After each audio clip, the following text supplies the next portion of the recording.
Is the new Formula 1 not for you?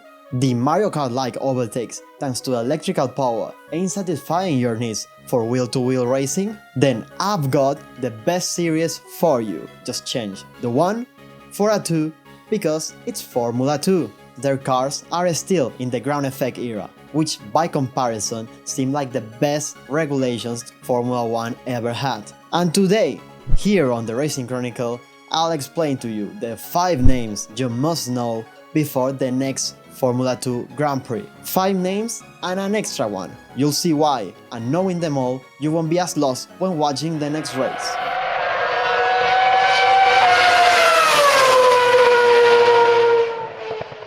First on the list, we've got Rafael Camara. The Brazilian has been part of the Ferrari Drivers Academy ever since he started competing in single-seaters back in the year 2022. He won the Formula 3 in his rookie year and is now looking to do the same in Formula 2. Leclerc, Russell, Piastri and Fornaroli are the only ever drivers to do so, and 3 of them are doing pretty damn well in Formula 1 right now. So the Brazilian will be hoping to join that impressive list of names. And he's on the best team to do so. He's in Invicta Racing. You'll be able to spot them because their cars are fully yellow. And ever since the ground effect cars were introduced in Formula 2, both Drivers' Championships have gone to Invicta Racing drivers.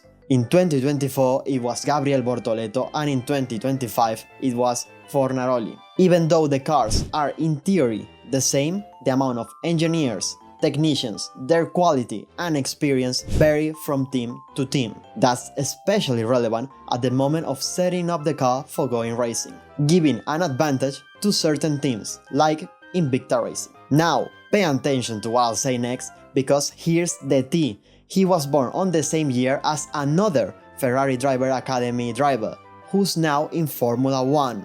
His name starts with O and ends in Oliver Bearman, the Englishman. They didn't race against each other in either Formula 3 or Formula 2, and I don't think they did either in Formula 4 or any Formula Regional. So, if Rafael Camara wins the Formula 2 driver's title as a rookie, he'll have a much more impressive resume in junior categories in comparison to his rival Oliver Bearman.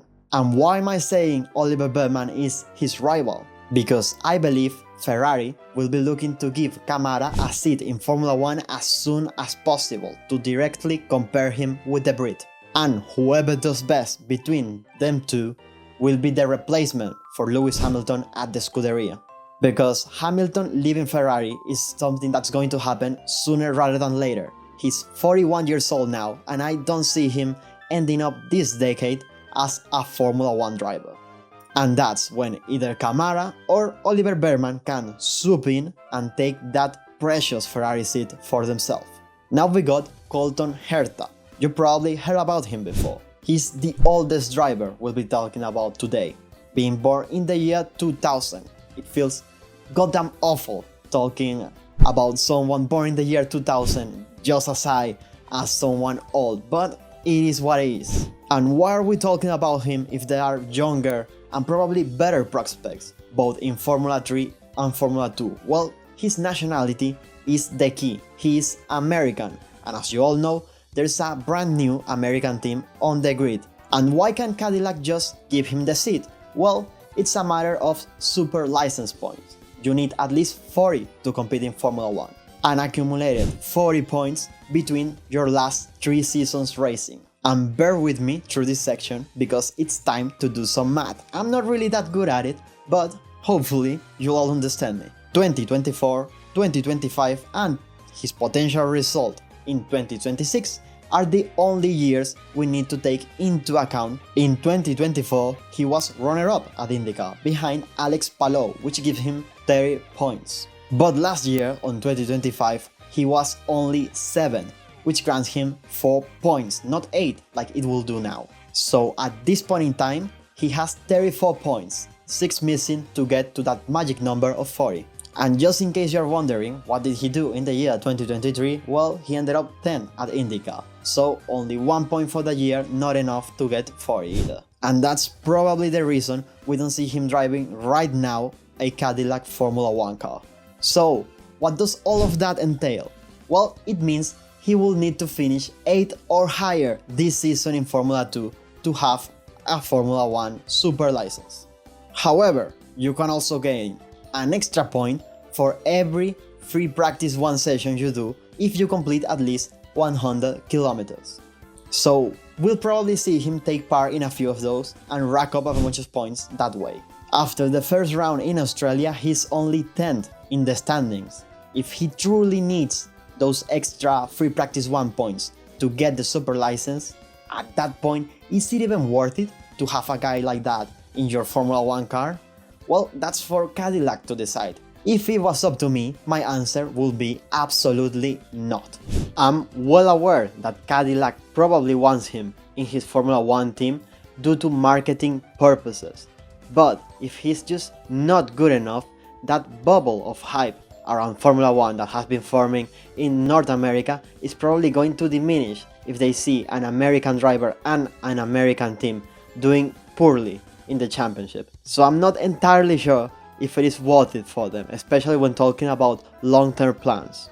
What I hope is worth it for you is liking and subscribing to my channel. It would really help me grow. And since you're already down there, you can tell me in the comments which Formula 2 driver from the current grid do you think we'll see in Formula 1 next. The Bulgarian Lion, aka Nikola Zolov, represented by A14 Management, meaning Fernando Alonso's, management agency, and currently in the Red Bull Junior Driver program after being in the Alpine one for a few years. But we all know Alpine doesn't have the best track record when it comes to giving a chance to their drivers in the main team. He ended up second in Formula 3 last year behind Rafael Camara, with 5 wins to his name. And he won the F4 Spanish Championship in his debut season in open wheel racing back in 2022. The Spanish F4 is a competition that has been gaining some traction in the last few years, even having some champions in Formula 1 like Franco Colapinto. So it's a decent CV in junior category so far for Nikola Zolov. His career has been heavily linked with Spain so far, not only by winning the national Formula 4 title or by being represented by Fernando Alonso, but also by racing for Campos Racing, a junior team based in Spain, both in Formula 4, Formula 3, and now he's doing it again this year for Formula 2. And he's definitely going to have a car good enough to fight for the championship because Campos has been one of the standout teams in the past few years. As an example, the current Red Bull driver Isaac Hadjar ended up runner-up behind Gabriel Bortoleto in the 2024 season where he was racing for Campos. And Nikola Zolov gets to this season with a bit of experience already in Formula 2, since he raced the last 2 rounds for Campos, replacing Pepe Mati, who was bound to Formula E. And he even managed to get a podium in the last sprint race at Abu Dhabi. So he is the next in line to jump to Formula 1 for Racing Bulls. And judging by the fact that Liam Lawson already butchered his chance at the top team in just 2 races, I'm pretty sure we'll see Nikola Zolov racing for Racing Bulls next year, unless Liam Lawson does an amazing year for the second team. And of course, he was the winner of the feature race in Australia, making him the championship leader. And now we're going from the one who won the race to the one who caused the safety car, and let's be honest, that's the main reason why he's on this list. The Irish Alexander Dunn is fast, there's no doubt about that. He ended up 5th in his debut season last year. But you all should remember his name because I feel that it'll be heavily associated with safety cars, virtual safety cars, red flags, yellow flags, and spicy radios all throughout the season. Especially after finding out in that first race how much he dislikes his new teammate Martinius Stenshor.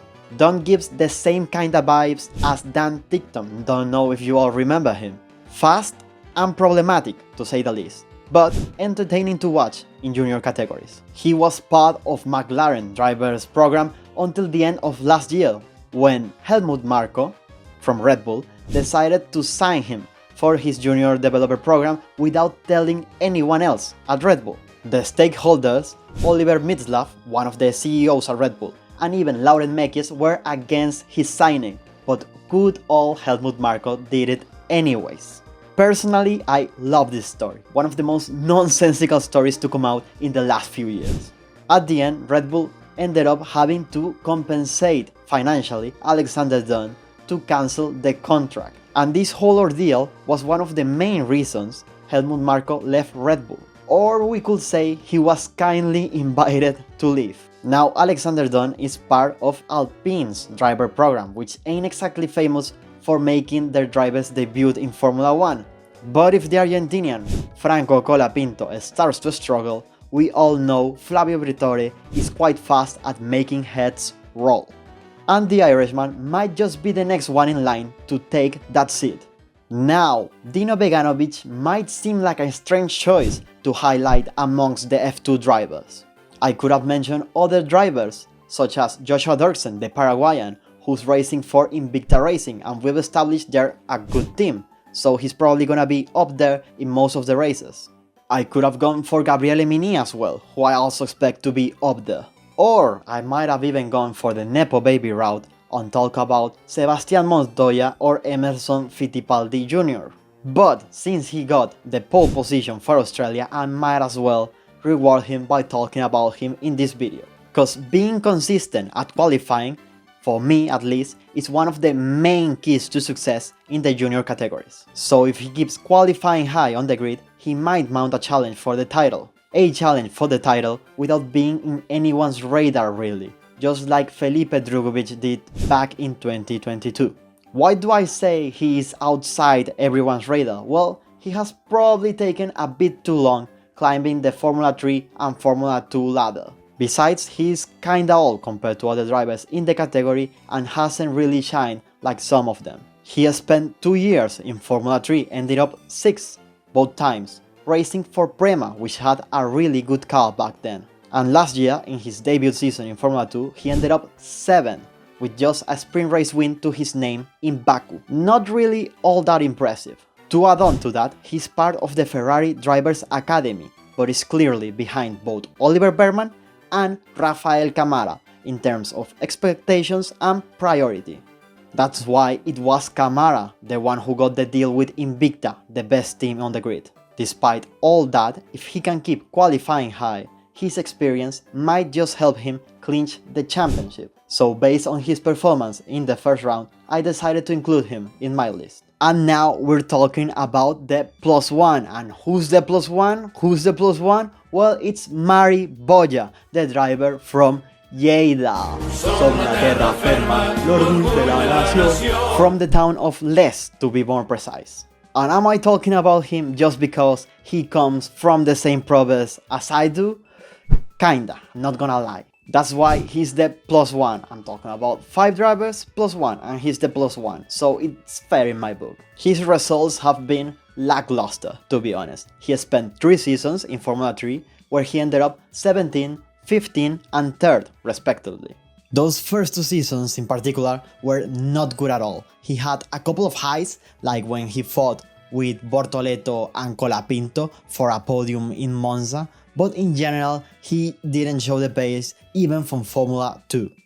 And he did end up 3rd last season, but it was his 3rd season in the category, a category that some F1 drivers have skipped altogether, like Antonelli. And there's even a driver who won both Formula 3 and Formula 2 in his rookie year, but hasn't found a seat yet in Formula 1, Leonardo Fornaroli. So his single-seater career sounds dreadful, to be honest, compared to the Formula 1 drivers.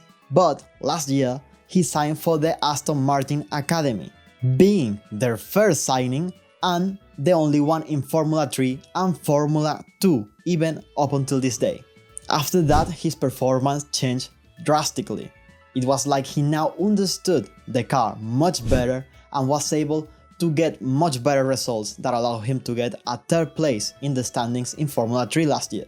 I don't really understand it, but seems like that motivation made him actually competitive, and he showed he was capable of progress. That's why he's now in Formula 2 with the Italian team Prema Racing, breeding ground for champions such as Charles Leclerc, Oscar Piastri or Mick Schumacher. However, since the Grand Effect cars came to Formula 2, they've been struggling and aren't exactly the powerhouse they once were.